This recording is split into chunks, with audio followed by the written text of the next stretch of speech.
जय महाराज। विद्यार्थी मित्रों, वंदे गुजरात, जय जय गरवी गुजरात। बाइसेक स्टूडियो अंतर्गत रसायण विज्ञान धोरण 11 एकम 8 रेडॉक्स प्रक्रियाओं अंतर्गत भाग 3 में आपનું हार्दिक स्वागत है। विद्यार्थी मित्रों, हूँ एकमનો ત્રીજો ભાગ શરૂ કરું એ પહેલાં એક તમને સંસ્કૃતની સૂક્તિ કહું છું। જ્ઞાનમ પરમ ધનમ, એટલે કે મેળવેલું જ્ઞાન એ સૌથી મોટું ધન છે, જેને ચોર ચોરી શકતા નથી, ભાઈ ભાગ પડાવી શકતો નથી। એટલે તમે અત્યારે 11-12 વિજ્ઞાન પ્રવાહમાં અભ્યાસ કરી રહ્યા છો અને તમારું જે જ્ઞાન અર્જિત કરો છો એને કોઈ ચોરી શકવાનું નથી, કોઈ ભાગ પડાવી શકવાનું નથી। તો શા માટે એ જ્ઞાનને શ્રેષ્ઠ ના લઈએ અને એ શ્રેષ્ઠ જ્ઞાનરૂપી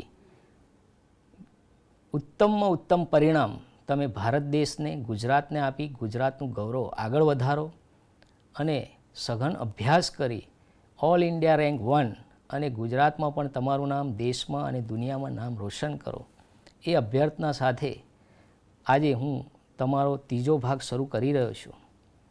તો પહેલાંના 2 ભાગમાં આપણે ઓક્સિડેશનાંક ગણતા સારી રીતે શીખ્યા। ખૂબ જ જટિલ પ્રકારના તત્વો અને એના સંયોજનો જે બને છે એના પણ ઓક્સિડેશન આંક આપણે ગણતા શીખ્યા અને હવે એ ઓક્સિડેશન આંક જે ગણતા શીખ્યા છીએ એનો ઉપયોગ આપણે રેડોક્સ પ્રક્રિયાને સંતુલનમાં કરવાનો છે। પરંતુ રેડોક્સ પ્રક્રિયા એટલે શું એ આપણે શરૂઆતમાં કીધું કે જેમ ઓક્સિડેશન થાય છે એની સાથે સાથે રિડક્શન પણ થાય છે અને બંને જ્યારે એક સાથે થાય છે ત્યારે એને રેડોક્સ તરીકે ઓળખવામાં આવે છે। એટલે આ રેડોક્સ પ્રક્રિયાઓ સંતુલિત કરતાં પહેલાં આ રેડોક્સ પ્રક્રિયાઓના પ્રકાર પણ હોય છે। તો એ પ્રકાર વિશે આપણે આજે ભણીશું અને રેડોક્સ પ્રક્રિયા સંતુલન કરતાં શીખીશું। તો આ એપિસોડમાં આપણે હવે પહેલી સ્લાઇડ જોઈએ। કોયડો 8.4 રેડોક્સ પ્રક્રિયાનું વાજબીપણું રેડોક્સ છે કે નહીં ચકાસો। હવે આ વસ્તુ આપણે અગાઉના કોયડામાં પણ જોયું હતું, પણ એ વખતે જૂની વ્યાખ્યાઓ જે હાઇડ્રોજન, ઓક્સિજન વગેરેને અનુલક્ષીને આપણે રેડોક્સ પ્રક્રિયા છે કે નહીં નક્કી કરેલું, પણ હાલ તમારે રેડોક્સ પ્રક્રિયા છે કે નહીં એ ઓક્સિડેશન આંકના ફેરફારથી શીખવાનું છે। તો અહીંયા પ્રક્રિયા આપણી પાસે જે ટ્વાઇસ Cu2O ક્યુપ્રસ ઓક્સાઇડ વત્તા ક્યુપ્રસ સલ્ફાઇડ, આ સંયોજનમાંથી Cu6 છૂટા પડે છે અને 6Cu અને SO2 વાયુ બને છે। અહીંયા આપણે હવે ઓક્સિડેશનાંક ગણતા શીખ્યા છીએ એ મુજબ કોપરનો ઓક્સિડેશનાંક +1 આવશે। કેવી રીતે કે ટ્વાઇસ Cu વત્તા O બરાબર 0 માટે ટ્વાઇસ Cu વત્તા ઓક્સિજનનો -2 માટે ટ્વાઇસ Cu બરાબર +2 માટે Cu બરાબર +2/2 બરાબર +1। એ રીતે અહીંયા પણ Cuનો ગણશો તો એ પણ +1 આવશે, સલ્ફરનો -2 આવશે। અહીંયા Cu તત્વ સ્વરૂપે હોવાથી મૂળ અવસ્થામાં હોવાથી 0 છે અને SO2માં સલ્ફરનો ગણશો તો +4 આવશે। હવે આ કોપરથી Cu2ઓમાંથી Cu જે છૂટું પડ્યું એટલે કે +1 થી માંડીને 0 સુધી, એટલે આપણે સંખ્યા રેખા જોઈએ। વિદ્યાર્થી મિત્રો આને ધ્યાનમાં રાખજો કે આ સંખ્યા રેખામાં 0, +1, +2, -1, -2 આ રીતે હોય છે। હવે અત્યારે તમે હાલ અહીંયા ઊભા છો કે ભાઈ આપણો ઓક્સિડેશનાંક કોપરનો કેટલો છે? +1 છે।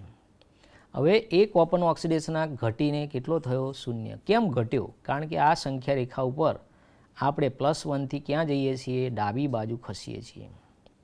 એટલે કે ઓક્સિડેશનાંક +1માંથી 0 એટલે કે 1 આંકનો ઘટાડો થયો। ઘટાડો કેમ? ધારો કે તમારી પાસે 1 રૂપિયો છે અને હવે તમારી પાસે 0 રૂપિયો રહ્યો, તો તમારી પાસે 1 રૂપિયાની શું થઈ? ઘટ થઈ કહેવાય કે નહીં? તો આપણે +1માંથી 0 એટલે 1 આંકનો શું કહેવાય? ઘટાડો કહેવાશે। અને ઘટાડો થાય એ પ્રક્રિયાને રિડક્શન અર્ધ પ્રક્રિયા ઓળખાય। અને જેનું રિડક્શન થાય, આનું રિડક્શન થયું માટે એ ઓક્સિડેશન કરતા બનશે. શું બનશે? ઓક્સિડેશન કરતા. એ જ રીતે અહીંયા સલ્ફરનો -2 થી +4 તમે વિચારો કે -2 થી તમે 1 2 3 4 પછી +3 અને +4 એમ ખસશો એટલે 6 આંક તમારે જમણી બાજુ ખસવું પડશે. આ ડાબી બાજુ ખસ્યા કહેવાય, આ જમણી બાજુ ખસશો એટલા આંકમાં વધારો થયો કહેવાય. એટલે અહીંયા 6 આંકનો વધારો થયો. તમે ગણો -2 થી +6 +4 સુધી પહોંચો, આ દરમિયાન તમારે 6 અંક જમણી બાજુ ખસવું પડશે.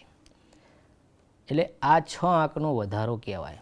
એટલે તમને જ્યારે પણ અહીંયા કેટલા આંકનો વધારો કે ઘટાડો થયો જોવો હોય તો આ રીતે સંખ્યા રેખા દોરી અને કઈ બાજુ ખસો છો, જમણી બાજુ ખસો તો પ્લસ એટલે કે વધારો, અને જો ડાબી બાજુ ખસો તો એટલા આંકનો તમારે શું વિચારવાનો? ઘટાડો વિચારવાનો છે. એટલે અહીંયા 6 આંકનો વધારો એટલે ઓક્સિડેશન, ને જેનું પ્રક્રિયામાં ઓક્સિડેશન થાય એટલે કે આ સંયોજનનું ઓક્સિડેશન થયું માટે રિડક્શન કરતા કહેવાશે. અને અહીંયા ઓક્સિડેશન પણ થાય છે અને રિડક્શન પણ થાય છે માટે આ પ્રક્રિયાને રેડોક્સ પ્રક્રિયા તરીકે ઓળખવામાં આવે છે. એટલે અહીંયા ટૂંકમાં કહીએ કે CO2નું રિડક્શન, જેનું રિડક્શન થાય તે ઓક્સિડેશન કરતા, અને CO2Sનું ઓક્સિડેશન અને જેનું ઓક્સિડેશન થાય તે રિડક્શન કરતા કહી શકાય. આથી વાજબીપણું એવું છે કે અહીંયા ઓક્સિડેશન પણ થાય છે, રિડક્શન પણ થાય છે માટે તેને રેડોક્સ કહી શકાય. એવી જ રીતે સ્વાધ્યાયનું ઉદાહરણ નંબર 8.13 જેમાં 2AgBr + C6H6O2 gives 2Ag + 2HBr + C6H4O2. અહીંયા તમે Ag નો +1, અહીંયા કાર્બનનો -1/3, Ag નો 0 અને અહીંયા કાર્બનનો 0 આવશે. અહીંયા જોશો તો +1 માંથી 0 એટલે કે એક આંકનો ઘટાડો થયો. એટલે કે આ ઘટાડાને આપણે રિડક્શન તરીકે ઓળખશું. રિડક્શન થશે. અને અહીંયા -1 માંથી -1/3 માંથી 0 થશે એટલે કે ઓક્સિડેશન આંકનો વધારો થયો માટે ઓક્સિડેશન અર્ધ કહેવાશે અને આ રિડક્શન અર્ધ કહેવાશે. આમ બંને થાય છે માટે આને રેડોક્સ પ્રક્રિયા તરીકે ઓળખવામાં આવે છે. એ જ રીતે એમાં બી ઉદાહરણ આપ્યું છે સ્વાધ્યાયનો જે 8.13 છે એમાં બી આપ્યું છે ફોર્માલ્ડિહાઇડ +AgNH3 ટ્વાઇસ +3OH. આ જે છે ટોલેન્સ પ્રક્રિયાનું ઉદાહરણ છે. એમાં સિલ્વર છૂટું પડે છે અને સોડિયમ ફોર્મેટ આયન બને છે. અહીંયા +1 માંથી 0 એટલે કે રિડક્શન થઈ રહ્યું છે એટલે કે ઓક્સિડેશન આંકનો ઘટાડો થઈ રહ્યો છે. અને અહીંયા 0 માંથી +2 આ તમારે ગણતરી કરવાની છે. +2 ગણી અને જોશો તો ઓક્સિડેશન આંકનો વધારો થયો માટે એને ઓક્સિડેશન અર્ધ કહીશું. માટે અહીંયા ઓક્સિડેશન પણ થાય છે, રિડક્શન પણ થાય છે માટે વાજબીપણું એવું છે કે આ પ્રક્રિયા રેડોક્સ છે. અહીંયા જેનું ઓક્સિડેશન થાય છે એ રિડક્શન કરતા એટલે કે AgNH3 ટ્વાઇસ પ્લસ, અને જેનું રિડક્શન થાય છે એટલે કે ફોર્માલ્ડિહાઇડ એ ઓક્સિડેશન કરતા તરીકે ઓળખાશે. આ જ રીતે તેમાં સીમાં ગણતરી કરશો તો HCHO ઓક્સિડેશન થશે, Cu+2નું રિડક્શન, ડીમાં N2H4નું ઓક્સિડેશન અને H2O2નું રિડક્શન, અને ઈમાં લેડનું ઓક્સિડેશન અને લેડ ડાયોક્સાઇડનું રિડક્શન થશે. આ તમે ઘરે જાતે પ્રયત્ન કરશો તો આવડી જશે. હવે જે આપણો મુખ્ય પ્રશ્ન મેં તમને અગાઉ કહ્યું કે રેડોક્સ પ્રક્રિયાઓ એટલે શું અને એ કેટલા પ્રકારની હોય છે. વિદ્યાર્થી મિત્રો, તમે હવે જે છે થોડા ડીપમાં જઈ રહ્યા છો કે હવે જે અગત્યનો પોઈન્ટ જે આપણા જી નીટની દ્રષ્ટિએ જોઈએ તો 2 અગત્યના પોઈન્ટ આખા ચેપ્ટરમાં છે. એક તો ઓક્સિડેશન આંકની ગણતરી અને બીજું રેડોક્સ પ્રક્રિયાનું સંતુલન. તો રેડોક્સ પ્રક્રિયાનું સંતુલન કરીએ એ પહેલાં કેટલા પ્રકારની રેડોક્સ પ્રક્રિયાઓ છે એના વિશે આપણે જોવું જોઈએ. તો અહીંયા તમને એના 4 પ્રકાર પાડેલા છે અને એ 4 પ્રકારના એક ઉદાહરણ સહિત આપણે પરીક્ષામાં લખીએ અને કદાચ આ પ્રશ્ન આ રીતે પૂછાય કે રેડોક્સ પ્રક્રિયાના પ્રકારો વિશે નોંધ લખો. અને બીજા એવા પ્રશ્નો સ્વાધ્યાયમાં ઘણા બધા છે કે નીચે આપેલી પ્રક્રિયા કયા પ્રકારની છે, એટલે કે વિષમીકરણ છે, સંયોગીકરણ છે, વિઘટન છે. તો આ બધા પ્રશ્નો જે સ્વાધ્યાયમાં છે એને સોલ્વ કરવા માટે જે અત્યારે આપણે પ્રશ્ન ભણીશું કે રેડોક્સ પ્રક્રિયાના પ્રકાર કેટલા છે. જો એ તમે સોલ્વ કરશો તો સ્વાધ્યાયના ઘણા બધા પ્રશ્નો કે રેડોક્સ પ્રક્રિયા કયા પ્રકારની છે એવું પૂછાય તો તમે સોલ્વ કરી શકશો. એટલે તમે મારી સાથે એને નોંધતા રહેશો, નોટ પેન જોડે રાખશો વિદ્યાર્થી મિત્રો, અને શાંતિથી એને સારા અક્ષરે શોર્ટમાં નોટ બનાવશો. આ પ્રશ્ન જે હું ભણાવવા જઈ રહ્યો છું એ ચોપડીમાં લગભગ 3 થી 4 પેજનો પ્રશ્ન છે, પણ આપણે એને એક જ ચાર્ટમાં શોર્ટમાં યાદ રાખી અને પરીક્ષામાં ઝડપી પુનરાવર્તન કરી શકીએ એવો મારો પ્રયત્ન છે. તો આપ ધ્યાનથી જોશો તો તમને તરત આવડી જશે. તો આ પ્રશ્ન જે છે રેડોક્સ પ્રક્રિયાના પ્રકારો, તો આપણે અહીંયા મુખ્ય 3 અને 4 પ્રકાર, જો સંયોગીકરણ, વિઘટન, વિસ્થાપન અને વિષમીકરણ. એટલે તમને પહેલો પ્રશ્ન આવે કે રેડોક્સ પ્રક્રિયાના કુલ કેટલા પ્રકારો, તો આપણો જવાબ આવશે ભાઈ 4 પ્રકારો છે. એમાં પહેલો પ્રકાર છે સંયોગીકરણ. અત્યારે તમારું અને અમારું સંયોગીકરણ આ બાયસેકના માધ્યમથી થઈ રહ્યું છે. આપણે એકત્ર થઈ રહ્યા છીએ, ભેગા થઈ રહ્યા છીએ. માધ્યમ ગમે તે હોય, એટલે કે ભેગું કરવું અથવા એકત્ર કરવું એને સંયોગીકરણ કહેવાય.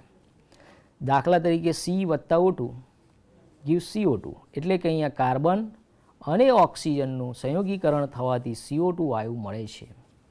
એ જ રીતે મેગ્નેશિયમનું નાઇટ્રોજન સાથે સંયોગીકરણ થવાથી મેગ્નેશિયમ નાઇટ્રાઇડ બન્યું. આમ અહીંયા ઘટક તત્વ સ્વરૂપે હોવો જોઈએ તો એ પ્રક્રિયાને સંયોગીકરણ કહેવાય. દાખલા તરીકે દહન પ્રક્રિયા. એટલે હવે આમાંથી પ્રશ્ન આ રીતે આવી શકે કે તમને પરીક્ષામાં એવું પૂછાય કે C+O2 gives CO2, આ પ્રક્રિયા કયા પ્રકારની રેડોક્સ પ્રક્રિયા છે. તો તમે સારી રીતે જવાબ આપી શકશો કે અહીંયા ઘટક તત્વ સ્વરૂપે છે અને બંને જોડાઈને CO2 બનાવે છે, માટે તેને સંયોગીકરણ તરીકે ઓળખવામાં આવે છે. એ જ રીતે વિદ્યાર્થી મિત્રો બીજો પ્રકાર છે વિઘટન. વિઘટન એટલે છૂટું પાડવું. આ બાયસેકનો પ્રોગ્રામ આપણો એપિસોડ પતશે એટલે આપણે છૂટા પડીશું, એટલે કે આપણું વિઘટન થશે. એટલે કોઈ પણ સંયોજન હોય એમાંથી તત્વોને જુદા કરવા, એના માટે ગરમ કરીએ અથવા વિકિરણ આપીએ તો એ છૂટા પડે. એ પ્રક્રિયાને શું કહેવાય? વિઘટન પ્રક્રિયા, એને ડિકમ્પોઝિશન અથવા ડિસોસિએશન કહીએ છીએ. અહીંયા બધી જ વિઘટન પ્રક્રિયાઓ રેડોક્સ નથી હોતી. દાખલા તરીકે કેલ્શિયમ કાર્બોનેટ છે તો એમાં તત્વોના ઓક્સિડેશનના અચર રહેશે, માટે એને રેડોક્સ ન કહી શકાય, પણ વિઘટન કહેવાય. એ જ રીતે એ સંયોગીકરણ જે આપણે શીખ્યા, ભેગા થવું, અને આ શું છે? છૂટા પડવું. એટલે તદ્દન વિરુદ્ધ પ્રકારની પ્રક્રિયા છે જેમાં સંયોજનો તૂટે છે. ત્રીજો જે પ્રકાર છે એ વિસ્થાપન પ્રકાર છે. વિસ્થાપન એટલે શું? સબસ્ટિટ્યૂટ કરવું. હવે તમે ક્રિકેટની રમત જોતા હશો કે અત્યારે હાલ જે આપણા ક્રિકેટરો હોય, હવે કોઈક મેચ રમતા હોય અને થાકી જાય કે સેન્ચુરી લગાવી છે અને થાકી ગયા, તો આપણે શું કરીએ કે ભાઈ એની જગ્યાએ કોઈ બીજા ખેલાડીને ત્યાં મૂકી દઈએ અને એ રનિંગ કરે અથવા તો ફિલ્ડિંગ ભરે, તો એને સબસ્ટિટ્યૂટ કહેવાય. એટલે એકના સ્થાને બીજાને દાખલ કરવો. એક તત્વને દૂર કરી એના સ્થાને બીજા તત્વને સ્થાન આપવું. જેમ કે આપણો કોઈ ખેલાડી છે, થાકી ગયો છે અને રનિંગ કરી શકતો નથી, તો એને સ્થાને બીજો રનિંગ કરવા આવે છે. એમ અહીંયા રેડોક્સ પ્રક્રિયાની અંદર વિદ્યાર્થી મિત્રો જુઓ કે એકના સ્થાને બીજા તત્વને ઉમેરવું, એટલે કે સંયોજનના આયન બીજા તત્વના આયન દ્વારા વિસ્થાપિત કરવા. દાખલા તરીકે મારી પાસે X સંયોજન છે અને એની YZ સાથે પ્રક્રિયા કરીએ તો એમાં YZ-માંના Y તત્વનું વિસ્થાપન X તત્વ દ્વારા થયું, એટલે કે YZ-માંથી Y દૂર થયો અને એને સ્થાને X તત્વ ઉમેરાઈ ગયું. હવે એના પણ આપણે બે પ્રકારો અહીંયા જોઈ શકીએ છીએ. જુઓ વિદ્યાર્થી મિત્રો, થોડું ધ્યાનથી જુઓ કે આના બે પ્રકાર આપણે પાડેલા છે, ધાતુ દ્વારા વિસ્થાપન અને અધાતુ દ્વારા વિસ્થાપન. ધાતુ દ્વારા વિસ્થાપન એટલે કોઈ એવી સક્રિય ધાતુ ઉત્તમ રિડક્શન કરતા કે જે આપણે બીજાનું રિડક્શન કરી શકે તેવી ધાતુ ઉમેરવી પડશે. એટલે કે કોપર સલ્ફેટમાં ઝીંક ઉમેરવાથી, જે મેં તમને શરૂઆતમાં પહેલા એપિસોડમાં પ્રયોગ બતાવેલો કે મેગ્નેશિયમ પટ્ટી દ્વારા કોપર +2નું વિસ્થાપન થયું, એટલે કોપર પટ્ટી ઉપર જમા થયો હતો, એવી રીતે અહીંયા પણ કોપર +2નું વિસ્થાપન Zn+2 સક્રિય હોવાથી દૂર કરશે અને કોપર ધાતુ છૂટી પડશે. હવે બીજું વિસ્થાપન જે છે બહુ મહત્ત્વનું છે, અધાતુ દ્વારા થતું વિસ્થાપન. એમાં હાઇડ્રોજન અને ઓક્સિજનનું વિસ્થાપન થાય છે. દાખલા તરીકે સોડિયમ વત્તા H2Oમાંથી NaOH વત્તા H2 બને છે. એનો મતલબ કે સોડિયમ ધાતુ દ્વારા હાઇડ્રોજનનું વિસ્થાપન થયું. એ જ રીતે આલ્કલી અને આલ્કલાઇન અર્ધધાતુ તત્વો ઠંડા પાણીમાં H2 વાયુ મુક્ત એટલે કે વિસ્થાપન કરી શકે છે. જેમ કે મેગ્નેશિયમ એ આલ્કલાઇન અર્ધધાતુ છે, એ પાણીમાં ઉમેરતા મેગ્નેશિયમ હાઇડ્રોક્સાઇડ અને હાઇડ્રોજન વાયુ મુક્ત થાય છે. માટે મેગ્નેશિયમ અને Fe ઓછી સક્રિય હોવા છતાં H2O સાથે H2 આપશે. એ જ રીતે સક્રિયતાની શ્રેણી જોઈએ તો ઝીંક વધારે સક્રિય, કોપર ઓછું સક્રિય અને સિલ્વર એનાથી પણ ઓછું સક્રિય થશે, જે HCl સાથે H2 આપશે. એ જ રીતે હેલોજન તત્વો વિશે વિચાર કરીએ. સક્રિયતાનો ક્રમ fluorine greater than chlorine greater than bromine greater than iodine, એટલે કે ફ્લોરિન દ્વારા ક્લોરિન, બ્રોમિન અને આયોડિનનું વિસ્થાપન થઈ શકે છે, કારણ કે ફ્લોરિન દ્વારા H2Oમાંના વિસ્થાપન અહીંયા ફ્લોરિન દ્વારા H2Oમાંના હાઇડ્રોજનનું વિસ્થાપન થઈ શકે. પરંતુ CCl4માં સ્તર કસોટીમાં Cl2 દ્વારા Br2 અને I2નું વિસ્થાપન થશે. હવે બીજો ચોથો જે આપણે જોઈએ કે બીજો એક નવો પ્રકાર છે આપણી પાસે વિસમીકરણ પ્રકાર. વિસમીકરણ એટલે શું? આ તમારા માટે ખૂબ અગત્યનો ટોપિક છે. વિસમીકરણ. વિસમીકરણ એટલે એવી રેડોક્સ પ્રક્રિયા કે જેની અંદર, વિદ્યાર્થી મિત્રો, વિસમીકરણને આપણે સમજવાનો પ્રયત્ન કરીએ કે એવી રેડોક્સ પ્રક્રિયા કે જેમાં એક જ તત્વ પ્રક્રિયક હોય અને એમાંથી 2-3 અલગ અલગ નિપજો બનતી હોય. તત્વ એક જ છે પણ એમાંથી 2 નિપજો 3 નિપજો બને, એટલે કે એક જ તત્વનો ચલો શરૂઆતમાં શૂન્ય ઓક્સિડેશન આંક છે ડાબી બાજુ, અને જમણી બાજુ એ જ તત્વના બીજા 2 નવા ઓક્સિડેશન આંક ઉત્પન્ન થાય છે, એટલે કે 2 કે 3 કે 3થી વધારે એક જ તત્વના ઓક્સિડેશન આંક એક જ પ્રક્રિયામાં જોવા મળે, એને વિષમીકરણ તરીકે ઓળખાય. એટલે આપણે એનું ઉદાહરણ જોઈએ કે આ પ્રક્રિયા એક વિશિષ્ટ પ્રકારની રેડોક્સ પ્રક્રિયા છે, જેમાં એક જ તત્વનું ઓક્સિડેશન પણ થાય છે અને રિડક્શન પણ થાય છે. એટલે કે એક જ તત્વ ઓછામાં ઓછી, આ વાક્ય બરાબર ધ્યાનમાં રાખજો, 3 ઓક્સિડેશન અવસ્થા મેળવે છે. એટલે એક તો ડાબી બાજુ હોય એ અને બીજા 2 નવા ઓક્સિડેશન આંકવાળા, એમ મળીને કુલ 3 અવસ્થા મેળવે. દાખલા તરીકે જુઓ કે H2O2, ચલો H2O2માં આપણે ઓક્સિજનનો -1 છે, તમને ખબર છે કે પેરોક્સાઇડ છે એમાં એનો ઓક્સિડેશન આંક કેટલો હોય છે? -1. પછી એમાંથી H2O બને એટલે કે -2 થાય અને O2 બને એટલે 0 થાય. એટલે એનો મતલબ શું થયો કે અહીંયા ઓક્સિજનના 3 ઓક્સિડેશન આંક મળ્યા, 0, -2 અને -1.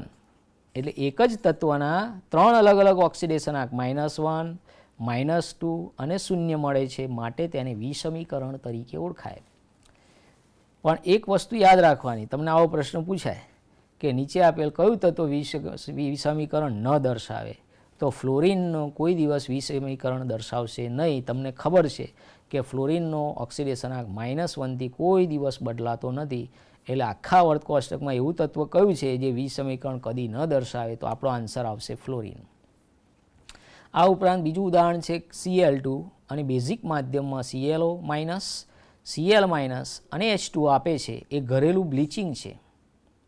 જે ClO3- સ્વરૂપે હોય છે, જેને પરક્લોરેટ આયન કહીએ, જે ડાઘાઓ, રંગીન ડાઘાઓ દૂર કરવા, ઓક્સિડેશન કરી રંગવિહીન કરવા માટે વપરાય છે.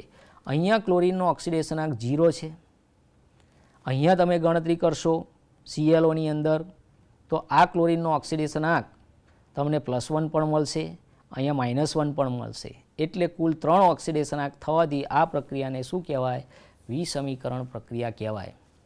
એટલે ટૂંકમાં વિદ્યાર્થી મિત્રો, તમે આ નોટને સારી રીતે તમારા પુસ્તકમાં કે ગમે ત્યાં નોટમાં સારી રીતે ઉતારી લેશો. 4 પાનાનો જે પ્રશ્ન છે તમે આ રીતે ચાર્ટ સ્વરૂપે લખીને પરીક્ષામાં સારા માર્ક મેળવી શકશો. હવે પછીનો જે ટૉપિક છે જે આપણે અત્યારે ચલાવ્યું વિસમીકરણ ને બધી પ્રક્રિયાઓ, તો એને આધારિત આપણા સ્વાધ્યાયમાં પ્રશ્ન આપેલા છે. સ્વાધ્યાયમાં પ્રશ્ન છે 8.4. ફ્લોરિન સાથે બરફની પ્રક્રિયા કરી નીચે દર્શાવેલ પરિવર્તન આપે છે તેનું વ્યાજબીપણું ચકાસો. તો અહીંયા ફ્લોરિનનો 0 છે, અહીંયા -1 +1 થઈ શકે અને પરિણામે જુદા જુદા ઓક્સિડેશન આંક થવાથી એનું વિસમીકરણ રેડોક્સ કહી શકાય. એવું જ બીજું ઉદાહરણ આપણી પાસે સ્વાધ્યાયનું 8.20 છે, જેમાં તમે જોઈ શકો છો વિદ્યાર્થી મિત્રો કે CN2 + 2OH- gives CN- + CNO- + H2O. અહીંયા તમે કાર્બનનો ઓક્સિડેશન આંક ગણશો તો +3 આવશે. એ જ રીતે આ કાર્બનનો ઓક્સિડેશન આંક ગણશો તો +2 આવશે અને આ કાર્બનનો ઓક્સિડેશન આંક +4 આવશે. એટલે તમને અહીંયા સ્પષ્ટ થઈ ગયું કે એક જ તત્વના 3 જુદા જુદા +3, +2 અને +4 ઓક્સિડેશન આંક મળે છે, માટે વિસમીકરણ તો છે જ. પણ અહીંયા +3માંથી +2 થાય છે, એટલે કે CN2 એ ઓક્સિડેશન કરતા છે તથા રિડક્શન કરતા બંને બની શકે છે, માટે તે વિસમીકરણ રેડોક્સ પ્રક્રિયા થશે. અહીં CN2 એ આભાસી હેલોજન તરીકે કાર્ય કરે છે અને CN- અને CNO- આભાસી આયનો તરીકે કાર્ય કરે છે. એ જ રીતે વિદ્યાર્થી મિત્રો, સ્વાધ્યાયનો બીજો એક પ્રશ્ન 8.21 જે શાબ્દિક સ્વરૂપમાં આપણને આપેલો છે, જેને આપણે ધ્યાનથી જોઈએ. તમને અહીંયા સ્પષ્ટ દેખાય છે કે Mn+3 આયન દ્રાવણમાં અસ્થાયી છે તથા વિસમીકરણ દ્વારા Mn+2, MnO2 અને H+ આયન આપે છે. આ પ્રક્રિયા માટે સમતોલ આયનીય સમીકરણ લખો. તો ઉપર છેલ્લું સમીકરણ જુઓ, Mn+3 છે, શું શું આપે છે જુઓ, +Mn+2 આપે છે, રકમમાં લખેલું જ છે, MnO2 આપે છે અને H+ આપે છે. હવે એના અર્ધ સ્વરૂપે લખીએ કે Mn+3 જે છે 1 ઇલેક્ટ્રોન મેળવે તો Mn+2 થાય, કારણ કે -1 વીજભાર આમાં ઉમેરાય એટલે +3નું શું થઈ જાય? +2 થઈ જાય. સમીકરણ નંબર 1. હવે ઓક્સિડેશન અર્ધ પ્રક્રિયા Mn+3નું MnO2 થાય. કેમ કે અહીંયા MnO2માં Mnનો +4 થશે એટલે ઓક્સિડેશન કહેવાશે અને 1 ઇલેક્ટ્રોન મુક્ત કરશે. સમીકરણ નંબર 2 લઈએ.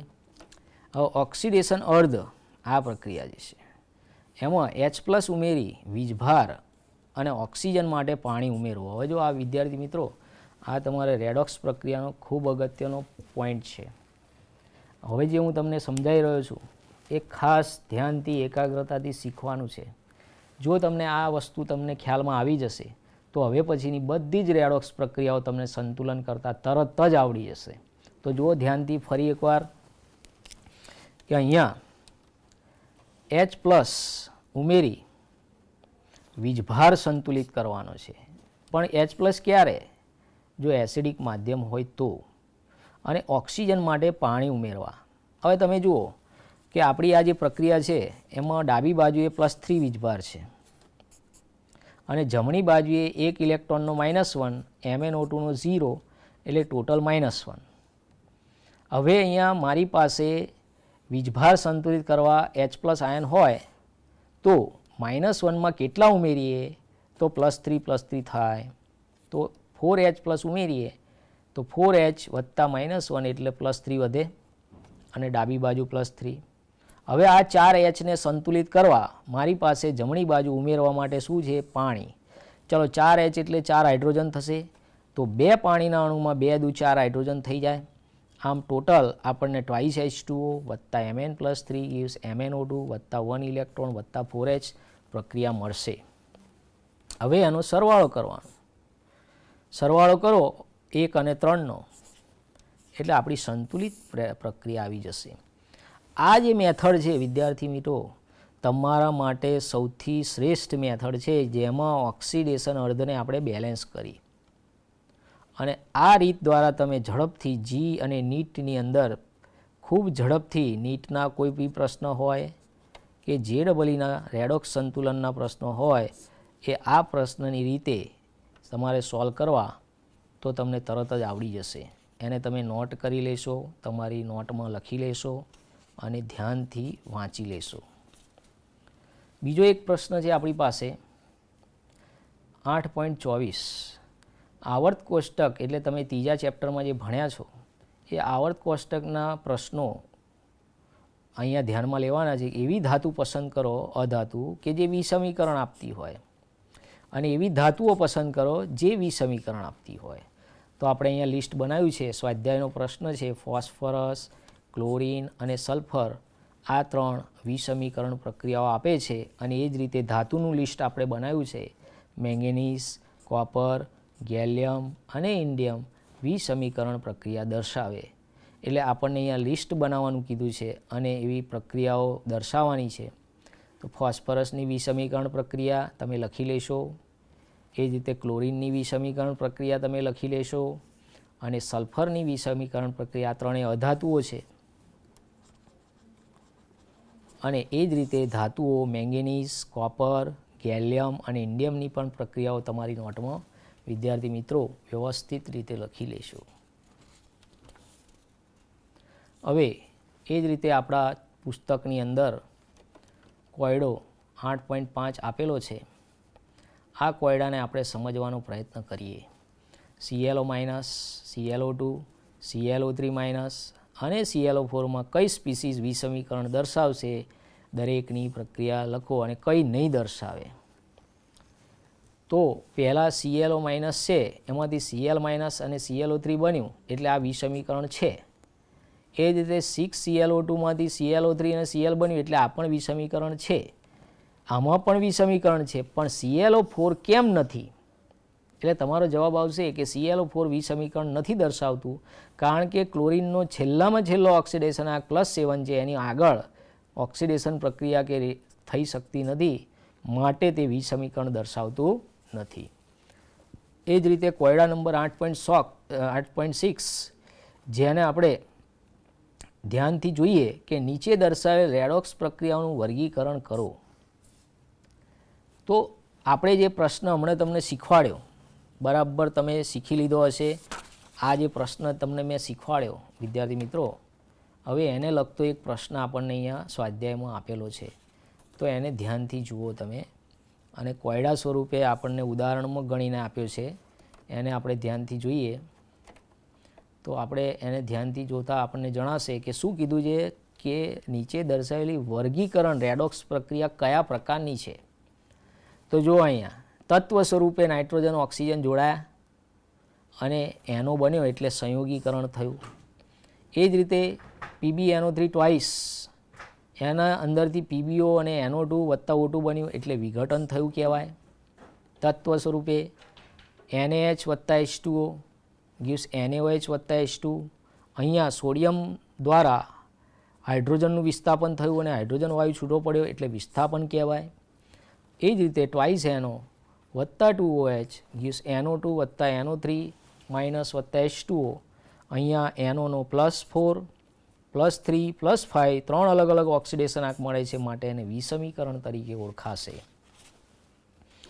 એ જ રીતે આપણી પાસે કોયડા નંબર 8.7 જેમાં ખૂબ અગત્યનો ટોપિક જે છે તમને પરીક્ષામાં પૂછી શકાય તેવો સૌથી અગત્યનો પ્રશ્ન હું આ ચેપ્ટરનો કહી શકું કે નીચે દર્શાવેલી પ્રક્રિયા શા માટે જુદી રીતે થાય છે.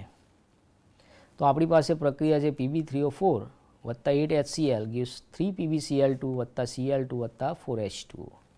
અને બીજી પ્રક્રિયા નાઇટ્રિક એસિડ સાથે છે, એમાં ટ્વાઇસ PbNO3 ટ્વાઇસ વત્તા PbO2 વત્તા ટ્વાઇસ H2O. અહીંયા Pb3O4 HCl સાથે જુદી પ્રક્રિયા આપશે, HNO3 સાથે જુદી આપશે અને HCl સાથે પણ પાછી 2 પ્રકારની પ્રક્રિયાઓ આપશે. કેમ કે આપણો જે Pb3O4 જેનું નામ છે પ્લમ્બોપ્લમ્બિક ઓક્સાઇડ, એ બે ઓક્સાઇડનું મિશ્રણ છે, મિશ્રિત ઓક્સાઇડ છે. એટલે કે ટ્વાઇસ પીબીઓ વત્તા પીબીઓ2નું મિશ્રણ છે. એમાં જે પીબીઓ છે, પ્લમ્બો ઓક્સાઇડ, આનું નામ પ્લમ્બો ઓક્સાઇડ, આનું નામ પ્લમ્બિક ઓક્સાઇડ, પ્લમ્બિક ઓક્સાઇડ, આ +2 અવસ્થા સ્થાયી અવસ્થા છે, માટે બેઝિક ઓક્સાઇડ છે. અને બેઝિક ઓક્સાઇડ એ એસિડ બેઝ પ્રક્રિયા આપશે. જ્યારે પીબીઓ2 જે છે એની +4 અવસ્થા છે, માટે તે ઓક્સિડેશન કરતા તરીકે બનશે. માટે HClના Cl- નું Cl2માં રૂપાંતર કરશે અને પરિણામે તે રેડોક્સ પ્રક્રિયા આપશે. આથી આપણે ટૂંકમાં એમ કહી શકીએ કે પીબીઓ જે છે એ એસિડ બેઝ પ્રક્રિયા આપશે અને પીબીઓ2 જે છે એ રેડોક્સ પ્રક્રિયા આપશે. જ્યારે HNO3ની વાત કરીએ વિદ્યાર્થી મિત્રો, ત્યારે બીજી પ્રક્રિયામાં HNO3 પોતે સ્વયં ઓક્સિડેશન કરતા છે. તેથી પીબીઓ2 અને HNO3 વચ્ચે પ્રક્રિયા થતી નથી. તેમ છતાં બાકી રહેલો પીબીઓ અને HNO3 એસિડ બેઝ પ્રક્રિયા આપશે. એટલે કે ટ્વાઇસ પીબીઓ વત્તા 4HNO3 gives twice PbNO3 twice વત્તા ટ્વાઇસ H2O. આમ પીબીઓ2ની HNO3 પ્રત્યેની નિષ્ક્રિયતાને કારણે આ પ્રક્રિયા જુદી પડે છે. તો મેં તમને અહીંયા સમજાવવાનો પ્રયત્ન કર્યો વિદ્યાર્થી મિત્રો. આને તમારી નોટમાં સારી રીતે લખીને સમજીને લખશો અને યાદ કરશો. હવે જે છે સૌથી અગત્યનો પોઈન્ટ વિદ્યાર્થી મિત્રો, આપણા ચેપ્ટરનો સૌથી મહત્ત્વનો પોઈન્ટ હવે હું તમને શીખવાડવા જઈ રહ્યો છું, જે રેડોક્સ પ્રક્રિયાનું સંતુલન છે. અને એનો એક પ્રશ્ન અચૂક GNEETમાં આવે જ છે. અને આપણી પ્રથમ પરીક્ષા હોય, શાળાની દ્વિતીય પરીક્ષા હોય કે વાર્ષિક પરીક્ષા હોય, એમાં રેડોક્સ હોય ને હોય જ છે. તો એની બે રીત છે. કોઈ પણ રેડોક્સ પ્રક્રિયા બે રીતે સંતુલિત થઈ શકે છે વિદ્યાર્થી મિત્રો. એમાં પહેલી પ્રકારની પ્રક્રિયા જે છે ઓક્સિડેશન આંકની રીત છે. એમાં આપણે કોઈ ઘટકો છૂટા પાડવાના નથી અને આખી પ્રક્રિયાને બેલેન્સ કરવાની છે. બીજી રીત છે અર્ધ પ્રક્રિયાની રીત, જેમાં આપણે ઓક્સિડેશન અર્ધ અને રિડક્શન અર્ધને આપણે અલગ કરી અને છેલ્લે ભેગા કરવાના રહેશે. એટલે રેડોક્સ પ્રક્રિયા બે રીતે સંતુલિત કરવાની હોય છે. હવે તમને પરીક્ષાની અંદર, પ્રથમ પરીક્ષા દ્વિતીય પરીક્ષાની અંદર સાહેબ સ્પેસિફિક રીતે એમ કહે કે ઓક્સિડેશન આંકની રીતે તમે ગણતરી કરો અને તમે બીજી રીતે કરશો તો માર્ક મળશે નહીં. પણ જી અને નીટમાં કોઈ પણ રીતે ગણશો તમારે તો ખાલી આન્સરથી જ અંદર મતલબ છે, કારણ કે એમાં MCQ જ આવે છે. એટલે આપણે બંને રીતે તમને ગણતા આવડે તો શાળાની પરીક્ષામાં તમે એ સોલ્વ કરી શકશો અને 4 થી 5 માર્ક તમારા સ્કોર થશે. એ જ રીતે જી નીટના 4 માર્ક તો ફિક્સ છે એના. એટલે આ જે ટૉપિક છે ખાસ ધ્યાનથી એકાગ્રતાથી નોટ પેન લઈ વિદ્યાર્થી મિત્રો મારી સાથે લખતા જશો અને એક તબક્કાને ધ્યાનથી સમજશો તો એક જ પ્રક્રિયા શીખશો તો આખી બધી જ રેડોક્સ તમને આવડશે અને દુનિયાની કોઈ પણ રેડોક્સ તમે જાતે સોલ્વ કરી શકશો.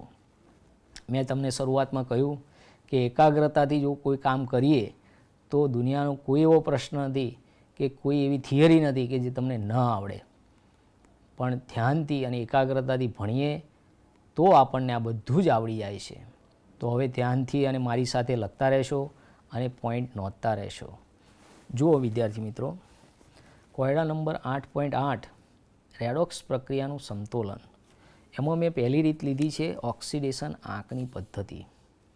પ્રશ્ન આવો છે, પોટેશિયમ ડાયક્રોમેટની સોડિયમ સલ્ફાઇડ સાથેની એસિડિક માધ્યમમાં થતી પ્રક્રિયાથી બનતા ક્રોમિયમ આયન અને સલ્ફેટ આયન ચોખ્ખા આયનીય સ્વરૂપે લખો અને સંતુલિત કરો.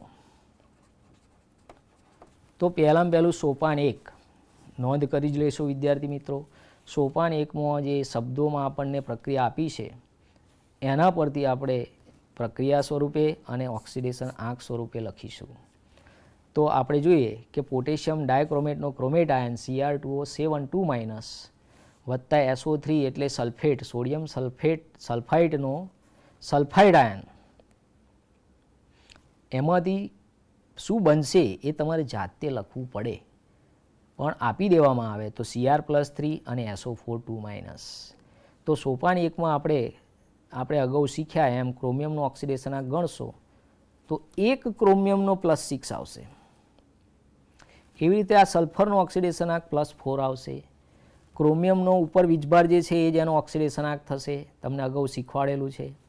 એ જ રીતે અહીંયા સલ્ફરનો ઓક્સિડેશનાંક +6 થશે. એટલે આ તમારું સોપાન 1 અહીંયા પૂરું થાય છે. હવે સોપાન 2ની અંદર હેડિંગ લખી લેશો પરમાણુઓનું સંતુલન અને ઓક્સિડેશન આંક. હવે ખાસ અગત્યનો પોઈન્ટ આ છે વિદ્યાર્થી મિત્રો, આ સ્ટેપ જે છે જે વિદ્યાર્થીને આવડી જાય એને જ આગળ રેડોક્સ પ્રક્રિયા સાચી પડે છે. તો અહીંયા જુઓ તમે વિદ્યાર્થી મિત્રો, ડાબી બાજુ 2 ક્રોમિયમ છે, જ્યારે જમણી બાજુ ઉપરના સમીકરણમાં જુઓ કે 1 જ ક્રોમિયમ છે. એટલે અહીંયા મારે બંને બાજુ સરખા ક્રોમિયમ કરવા માટે આ ક્રોમિયમને 2 વડે ગુણવા પડશે, તો બંને બાજુ 2 ક્રોમિયમ થઈ જાય. હવે એક ક્રોમિયમ પ્રક્રિયામાં ભાગ લે તો +3, પણ હવે અહીંયા 2 ક્રોમિયમ પ્રક્રિયામાં ભાગ લે છે એટલે એને 2 વડે ગુણવાથી એનો ઓક્સિડેશનાંક +6 થશે. મેં તમને અગાઉ કહ્યું કે આ એક ક્રોમિયમનો આપણે ગણ્યો છે. હવે પ્રક્રિયામાં 2 ક્રોમિયમ ભાગ લે માટે 2 ક્રોમિયમ એટલે 6 × 2 એટલે કુલ 12 વીજભાર થશે. આમ 12 થી +6 સુધી એટલે કે તમે સંખ્યા રેખા મુજબ જુઓ કે મારી પાસે આપણે 12 રૂપિયા હોય તો એમાંથી 6 રૂપિયા થાય તો મેં કેટલા ગુમાવ્યા કહેવાય કે 6 આંકનો ઘટાડો થયો એમ કહી શકાય. ઘણા વિદ્યાર્થીઓ અહીં ગૂંચવાઈ જાય છે કે સાહેબ આ ઘટાડો કહેવાય કે વધારો કહેવાય. તો આ એક ગણિતનો વિષય છે વિદ્યાર્થી મિત્રો, પણ તમે આ રીતે સમજો કે મારી પાસે 12 રૂપિયા છે અને એમાંથી 6 રૂપિયા વધ્યા તો મારી પાસે 6 ઘટ્યા, બરાબર ને? આટલું ગણિત તો દરેક વિદ્યાર્થીને આવડવું જ જોઈએ, જેને આપણે રિડક્શન કહીશું અને એ પ્રક્રિયા શું કહેવાય? ઓક્સિડેશન કરતા કહીશું. એવી રીતે અહીંયા +4 થી +6 થાય છે. મારી પાસે 4 રૂપિયા હતા અને 6 રૂપિયા થયા એટલે કે 2 આંકનો શું થયો? વધારો થયો, માટે એને ઓક્સિડેશન અર્ધ કહીશું, જેને રિડક્શન કરતા કહેવાશે. આ થઈ ગયું તમારું સોપાન નંબર 2, બરાબર નોંધી લેશો. હવે સોપાન નંબર 3, ઓક્સિડેશન આંકમાં થતા વધારા કે ઘટાડાની ગણતરી કરી સંતુલિત કરવા. તો અહીંયા અગાઉ આપણે જોયું વિદ્યાર્થી મિત્રો, ફરી એકવાર જોઈ લો કે અહીંયા 6 આંકનો ઘટાડો થાય છે અને અહીંયા 2 આંકનો વધારો થાય છે. હવે અહીંયા 6 આંકનો વધારો અને 2 આંકનો ઘટાડો સંતુલિત કરવા માટે કે જે ઓક્સિડેશન અર્ધ હતી એને 6 વડે ગુણવી પડશે અને જે રિડક્શન અર્ધ હતી એને 2 વડે ગુણવી પડશે. ફરી એકવાર આપણે સમજી લઈએ. જુઓ વિદ્યાર્થી મિત્રો, જોઈ લો કે આ રિડક્શન અર્ધ છે, અહીંયા દેખાય છે તમને રિડક્શન અર્ધ, એના 6 આંક છે તો એને 2 વડે ગુણીએ એટલે કે રિડક્શન અર્ધને 2 વડે ગુણીએ તો 12 થાય. એવી રીતે અહીંયા તમે જુઓ કે અહીંયા 2 આંકનો વધારો છે, એને 6 વડે ગુણીએ એટલે કે ઓક્સિડેશન અર્ધ ગુણ્યા 6 તો 12 થાય. એટલે આપણે અહીંયા તમને એ સમજાવવા માટે પ્રયત્ન કર્યો કે શા માટે ઓક્સિડેશન અર્ધને 6 વડે અને રિડક્શન અર્ધને 2 વડે ગુણવા પડશે, કેમ કે એનાથી ઓક્સિડેશન આંક સરખા કર્યા આપણે.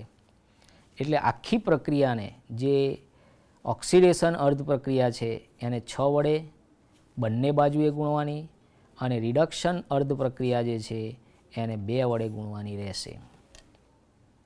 એટલે અહીંયા તમારી કુલ પ્રક્રિયા 2Cr2O7 2 6SO3 2 gives 4Cr3 વત્તા 6SO4 2 બનશે. સોપાન નંબર 4, આયનીય વીજભાર સમાન બનાવવા. તો અહીંયા જો આ ઉપરની પ્રક્રિયા અહીંયા કોપી પેસ્ટ કરેલી છે. હવે એનો વીજભાર એટલે એની ઉપર રહેલો એનો મુગટ. યાદ રાખો કે આ -2 કેટલી વખત ગુણાયા? 2 વખત. એટલે આનો વીજભાર શું થશે? -4 થશે. એ જ રીતે અહીંયા 6 અને ગુણ્યા 2 એટલે -12 થશે. અને આ બંનેનો સરવાળો કેટલો થશે વિદ્યાર્થી મિત્રો? 16 થશે માઇનસ. જમણી બાજુની સાઈડ જુઓ તો 4 તરી 12 પ્લસ અને આ 6 ગુણ્યા 2 એટલે -12 અહીંયા થશે. આ બંનેનો સરવાળો કરશો એટલે કુલ સરવાળો 0 આવશે. એટલે કે મારી પાસે ડાબી બાજુ 16 માઇનસ છે, જમણી બાજુ 0 છે. હવે મારી પાસે જો એસિડિક માધ્યમ હોય તો H+ દ્વારા વીજભાર સંતુલિત કરવાના અને જો બેઝિક માધ્યમ હોય તો OH- દ્વારા વીજભારને સંતુલિત કરવાના રહેશે. આ મુદ્દો ખાસ ધ્યાનમાં રાખજો. અત્યારે આપણે એસિડિક માધ્યમ માની લઈએ તો અહીંયા કઈ બાજુ પ્લસ ઉમેરવાથી આ વીજભાર સંતુલિત થાય. જો હું આ બાજુ ઉમેરીશ તો પ્લસ વધતા જશે, +1 +2, તો -16 તો એમના એમ જ રહેશે. પણ જો આ -16ની અંદર હું 16H+ ઉમેરી દઉં તો 16+ અને આ 16- બંને ભેગા થઈને બંનેનો સરવાળો શું થઈ જશે? 0 થઈ જશે. એટલે ડાબી બાજુ 0, જમણી બાજુ 0. એટલે અહીંયા આપણે કેટલા H+ ઉમેર્યા વિદ્યાર્થી મિત્રો? 16H+ ડાબી બાજુ ઉમેર્યા, જેથી આ -16 વીજભાર 0 થઈ જાય. હવે તમારો છેલ્લો તબક્કો એમાં સોપાન નંબર 5 કે હાઇડ્રોજનની પરમાણુની બંને બાજુ ગણતરી કરી જરૂરી પાણીના અણુ કોઈ પણ બાજુ ઉમેરી શકો. જે બાજુ જેટલા હાઇડ્રોજન ખૂટતા હોય એના અડધા પાણીના અણુ ઉમેરવાના. હવે અહીંયા ગણતરી કરો વિદ્યાર્થી મિત્રો. ડાબી બાજુએ આપણી પાસે કુલ 16H છે, જમણી બાજુ એક પણ H નથી. અહીંયા જુઓ તમે, અહીંયા 16H ઉમેર્યા તો આ બાજુ 16Hની ઘટ પડી, 16H ખૂટે છે, માટે એના અડધા પાણીના અણુ મારે ઉમેરવા પડે. એટલે કે 8 પાણીના અણુ જમણી બાજુ ઉમેરવા પડે. એટલે કે 8 દુ 16 હાઇડ્રોજન થઈ જાય. એટલે આ આપણી પ્રક્રિયા સંતુલિત થઈ ગઈ. પણ હજી પણ એક વિશેષતા એમાં એવી છે કે આ પ્રક્રિયાને બધાને 2 વડે ભાગી શકાય એમ છે. તો આપણો ફાઇનલ આન્સર Cr2O7 2- 3SO3 2- વત્તા 8H+ gives twice Cr + 3 વત્તા 3SO4 2- વત્તા 4H2 બેલેન્સ થશે. અહીંયા જુઓ તમે, 2 ક્રોમિયમ 2 ક્રોમિયમ, સલ્ફર 3 સલ્ફર, એવી રીતે 8 હાઇડ્રોજન, અહીંયા 8 હાઇડ્રોજન, માટે આપણી પ્રક્રિયા બેલેન્સ છે. એવી જ રીતે હવે જે છે બીજી પદ્ધતિ છે, રીત નંબર 2, અર્ધ પ્રક્રિયા પદ્ધતિ. વિદ્યાર્થી મિત્રો, આ પદ્ધતિ ખૂબ અગત્યની છે, કારણ કે આની મદદથી કોઈ પણ જટિલ પ્રક્રિયા હશે તો તમે સારી રીતે એને સોલ્વ કરી શકશો. અને એને તમે નોટપેનથી નોટ કરતા રહેશો. જે પ્રથમ ઉદાહરણમાં લીધી હતી એ જ પ્રક્રિયા ફરી લખેલી છે. એનું હેડિંગ છે સોપાન 1, પ્રક્રિયાના અસમતોલીય સમીકરણને આયનીય સ્વરૂપમાં લખી અને ઓક્સિડેશન આંક લખવા. તો અહીંયા જુઓ તમે, એની એ જ પ્રક્રિયા ફરી લખેલી છે. એમાં આપણે ગણેલો કે આ ક્રોમિયમનો 1 ક્રોમિયમનો +6, સલ્ફરનો +4, ક્રોમિયમનો +3 અને SO4નો સલ્ફરનો +6 છે. અહીંયા જોઈએ તો અહીંયા +6માંથી +3, અહીંયા પરમાણુ સંતુલિત નથી કરવાના. પહેલા સ્ટેપમાં ખાલી છૂટી પાડવાની છે કે ઓક્સિડેશન, રિડક્શન, અર્ધ પ્રક્રિયાઓ છૂટી પાડવાની છે પરમાણુને સંતુલિત કર્યા વગર. તો 6માંથી 3 એટલે ઘટાડો, એટલે આપણે એને રિડક્શન કહીએ. અને અહીંયા +4માંથી +6 એટલે એને ઓક્સિડેશન કહીશું. એટલે ઓક્સિડેશન તમારી પ્રક્રિયા અહીંયા લખેલી છે. જુઓ કોનું ઓક્સિડેશન? તો SO3માંથી SO4 એ અહીંયા લખેલા છે. અને રિડક્શન કોનું થયું? તો એ પ્રક્રિયા આપણે અહીંયા લખેલી છે. કોનું રિડક્શન થયું? તો Cr2O7માંથી Cr+3નું રિડક્શન થયું. એટલે કે Cr2O7 ડાબી બાજુ અને Cr+3 જમણી બાજુ, અને બંનેને વચ્ચેથી ભાગ કરી અને રેડોક્સ સ્વરૂપે લખવાની છે. એટલે સ્ટેપ નંબર 2 સોપાનમાં પ્રક્રિયાને અર્ધ પ્રક્રિયાઓ અલગ પાડવી, પણ એ તમારે અહીંથી અલગ પાડી અને અહીંયા લખવાની છે. તો દરેકને ખ્યાલ આવી ગયો હશે, તમે નોટ કરી લીધી હશે વિદ્યાર્થી મિત્રો, જેથી તમને પરીક્ષામાં આવા બીજા પ્રશ્નો સોલ્વ કરતા આવડે. હવે આગળનું સ્ટેપ જોઈએ. સોપાન 3, બંને અર્ધ પ્રક્રિયામાં રહેલા ઓક્સિજન અને હાઇડ્રોજન સિવાયના પરમાણુઓ સમતોલિત કરવા. જે આપણે અગાઉના સેકન્ડ સ્ટેપમાં કરતા હતા એ અહીંયા સોપાન 3માં કરવાનું છે. કે ઓક્સિડેશન અર્ધમાં સલ્ફર બંને બાજુ સરખા જ છે જુઓ, એટલે એને કંઈ કરવાની જરૂર છે નહીં. પરંતુ આપણી રિડક્શન અર્ધ પ્રક્રિયામાં ડાબી બાજુ 2 ક્રોમિયમ છે, અહીંયા 1 ક્રોમિયમ હતો, એટલે એને કેટલા વડે ગુણવા પડશે? 2. એટલે 1 ક્રોમિયમનો +3 છે તો 2 ક્રોમિયમનો કેટલો થશે? +6. 1 ક્રોમિયમનો +6 તો 2 ક્રોમિયમ પ્રક્રિયામાં ભાગ લે છે, માટે +12 થશે. એટલે આ થઈ ગયું તમારું સોપાન નંબર 3 કે પરમાણુઓનું સંતુલન. કયા પરમાણુઓ? ઓક્સિજન અને હાઇડ્રોજન સિવાયના બાકીના પરમાણુનું સંતુલન અને ઓક્સિડેશન આંક. હવે સૌથી અગત્યનું સોપાન તમારું સોપાન નંબર 4 છે વિદ્યાર્થી મિત્રો, કે ઓક્સિજનને સંતુલિત કરવા પાણી ઉમેરીશું, હાઇડ્રોજનને સંતુલિત કરવા H+ ઉમેરીશું જો એસિડિક માધ્યમ હોય તો, અને OH- ઉમેરીને H+ સંતુલિત કરીશું હાઇડ્રોજનને બેઝિક માધ્યમ હોય તો. બસ આ પોઈન્ટ વિદ્યાર્થી મિત્રો તમે ખાસ નોંધી લેજો, તમારા માટે સૌથી અગત્યનો આ પોઈન્ટ છે. કારણ કે આ જે પ્રક્રિયા છે એમાં સૌથી અગત્યનો મુદ્દો જે છે હાઇડ્રોજન અને ઓક્સિજનને આપણે સંતુલિત કરવાના છે અને વીજભારને પણ સંતુલિત કરવાના છે. એટલે આપણે આ પોઈન્ટને અહીંયા ખાસ નોંધ કરી અને લખી લઈશું વિદ્યાર્થી મિત્રો. તો જુઓ, તો અહીંયા જો ઓક્સિડેશન અર્ધ ઉપર જુઓ તમે કે આપણી પાસે અહીંયા 3 ઓક્સિજન છે, આ બાજુ કેટલા છે 4. એનો મતલબ કે અહીંયા એક ઓક્સિજન ઓછો છે, માટે મેં એક પાણીનો અણુ અહીંયા ડાબી બાજુ ઉમેર્યો. બોલો વિદ્યાર્થી મિત્રો, ખબર પડી ગઈ કે અહીંયા શા માટે એક પાણીનો અણુ ઉમેર્યો? કારણ કે અહીંયા 3 ઓક્સિજન છે, અહીંયા 4 ઓક્સિજન છે, એટલે કે આ બાજુ એક ઓક્સિજન ઓછો છે, એટલે એક પાણીનો અણુ ઉમેર્યો. હવે એક પાણીનો અણુ ઉમેરવાથી અહીંયા હાઇડ્રોજનની સંખ્યા કેટલી થઈ? 2. આ 2 હાઇડ્રોજન સંતુલિત કરવા એસિડિક માધ્યમ હોવાથી જમણી બાજુ 2 હાઇડ્રોજન H+ આયન ઉમેરવાના રહેશે. બસ આટલી વસ્તુ તમારે ધ્યાનમાં રાખવાની છે. એ જ રીતે ચલો રિડક્શનમાં જોઈએ એટલે તમને વધારે સ્પષ્ટ ખ્યાલ આવી જશે કે અહીંયા 7 ઓક્સિજન છે, આ બાજુ એક પણ નથી. તો એનો મતલબ કે 7 ઓક્સિજન કેવા છે? ઓછા છે, માટે 7H2O ઉમેરવા પડે. એટલે આપણે અહીંયા શું કર્યું? 7H2O ઉમેર્યા. હવે 7H2Oના 7 હાઇડ્રોજન અહીંયા નથી, એટલે એને બેલેન્સ કરવા આપણે એસિડિક માધ્યમ હોવાથી શું કરીશું? 14H+ ઉમેરીશું. એટલે આ થઈ ગયું તમારું સોપાન નંબર 4, જેને તમે નોંધી લેશો અને ખાસ ધ્યાનથી શીખી લેશો. હવે પછીનું જે સોપાન છે એ સોપાન શીખવા માટે તમારે સોપાન 4ને જોડે રાખવું પડશે વિદ્યાર્થી મિત્રો. તો ખાસ જુઓ તમે, સોપાન 5ની અંદર તમારે શું કરવાનું છે જુઓ ધ્યાનથી, કે સોપાન 5ની અંદર તમારે વીજભારને અનુરૂપ ઓક્સિડેશનની જમણી બાજુ ઇલેક્ટ્રોન, કારણ કે ઓક્સિડેશનમાં ઇલેક્ટ્રોન દૂર થાય, રિડક્શનમાં ડાબી બાજુ ઇલેક્ટ્રોન લખવા પડે. તો અહીંયા ઓક્સિડેશન અર્ધ અને રિડક્શન અર્ધ જે અગાઉ લખેલી એમાં જુઓ તમે, મેં અગાઉ આપણે છેલ્લા સ્ટેપમાં જે કરેલું કે ચલો આનો મુગટ કેટલો છે ભાઈ? -2 વીજભાર, એટલે અહીં લખ્યા -2. ચાલો આનો વીજભાર કેટલો? કશું જ નથી ઉપર, એટલે 0. એટલે આ બંનેનું કુલ ટોટલ શું થશે? -2. આનો જમણી બાજુ જુઓ SO4 -2 એટલે -2 વીજભાર, અહીંયા 2 1 2 એટલે 2 + 2 થશે, આ +2 માંથી -2 બાદ થઈ જશે એટલે 0 થશે. એનો મતલબ હવે ખાસ સમજવાનો છે કે અહીંયા -2 વીજભાર છે, અહીંયા 0 છે. તો જો હું 2 ઇલેક્ટ્રોન ઉમેરી દઉં એટલે -2 ચાર્જ જમણી બાજુ આવી જાય.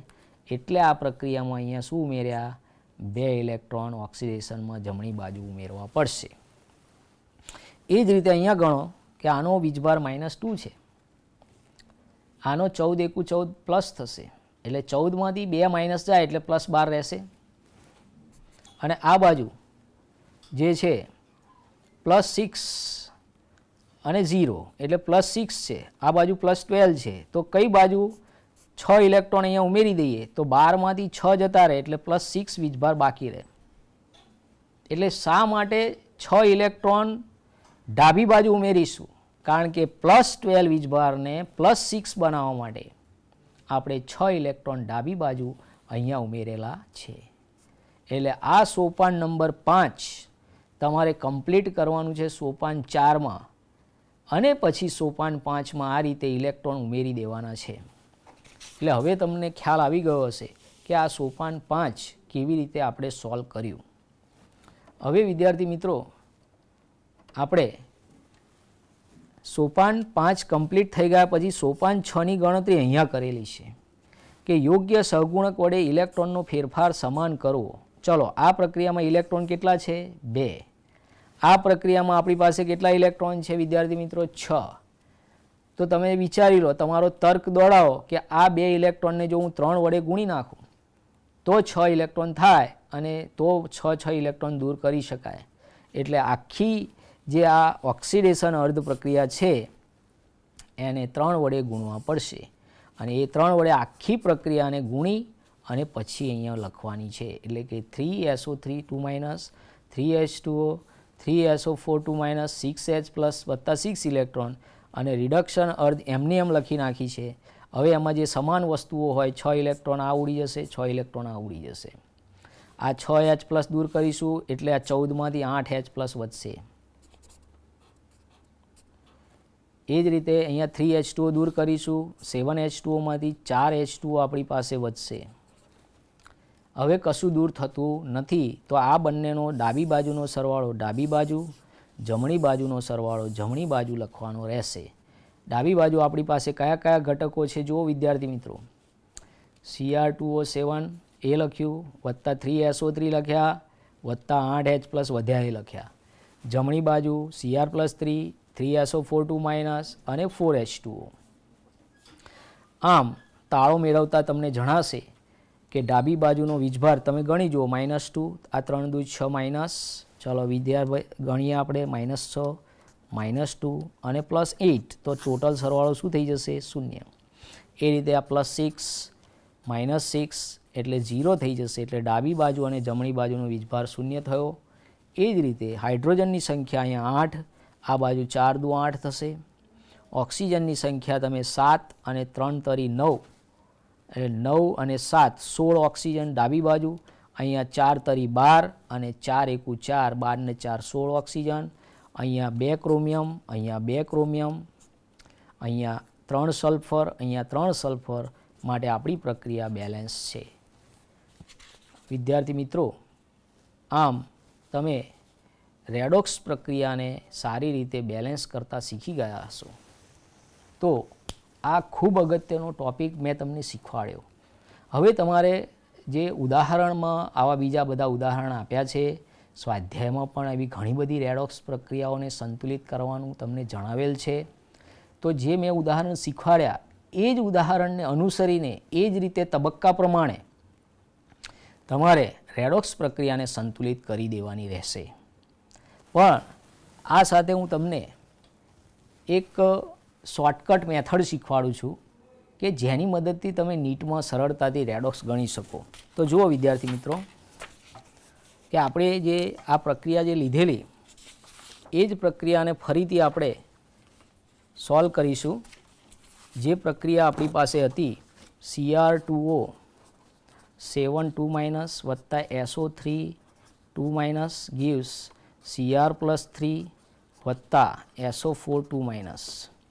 તો પહેલાં +6 +4 +3 અને +6 આ રીતે મૂકી દીધું. અહીંયા પહેલાં ક્રોમિયમ બેલેન્સ કરતો એટલે આ +6 થઈ જશે. આ 2 વડે ગુણશો એટલે +12 થઈ જશે. આ તમારું સ્ટેપ 1 2 ભેગું થઈ ગયું. હવે અહીંયા આ 12 છે, 12માંથી 6 એટલે 6 આંકનો ઘટાડો થયો. અહીંયા +4માંથી +6 2 આંકનો વધારો થયો. એટલે આ 2 વાળી પ્રક્રિયાને 3 વડે ગુણી નાખીએ એટલે આપણો જવાબ આવશે Cr2O 7 2- વત્તા 3SO3 2- gives twice Cr+3 વત્તા 3SO4 2-. હવે તમારે વીજભાર સંતુલિત કરી દેવાનો. આ ચલો 3 દુ 6, આ +6, આ -6. આનું ટોટલ 0 આવશે, આનું ટોટલ આવશે -8.